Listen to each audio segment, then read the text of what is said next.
இஸ்லாத்தின் பெண்களுக்கு அனைத்து விதமான உரிமைகளும் வழங்கப்பட்டுள்ளது. அல்ஹம்துலில்லாஹ். அறிந்தோரும் அறியாதோரும் சமமாவார்களா? நல்லுபதேசம் பெறுவோரெல்லாம் அறிவுடையோரே. அல்குரான் 39:9. கல்வி கற்பது என்பது ஒவ்வொரு முஸ்லிமான ஆண் பெண் இருவர் மீதுள்ள கட்டாய கடமையாகும். முதலில் கல்விக்கான உரிமை. நபி ஸல்லல்லாஹு அலைஹி வஸல்லம் காலத்தில் மார்க்க அறிவை கற்றுக்கொள்ள ஆண்கள் அதிக அளவில் சபைக்கு போவார்கள்.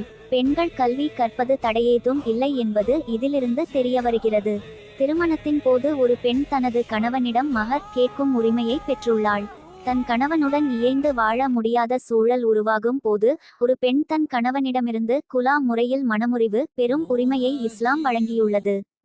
எனவே ஒரு பெண் தனது பெற்றோரிடம், கணவனிடம், சகோதரர்களிடம் மற்றும் நெருங்கிய உறவினர்களிடமிருந்து வாரிசாக சொத்துக்களை பெற தகுதியுடையவர்களாகின்றாள்.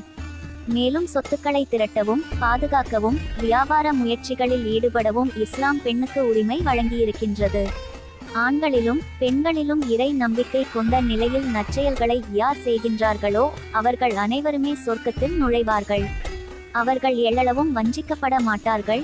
அப்பாவி பெண்கள் மீது அவதூறு சுமத்திவிட்டு அதற்கு ஆதாரமாக 4 சாட்சிகளை கொண்டு வர முடியாதவர்களுக்கு 80 கசையடிகளை கொடுங்கள்.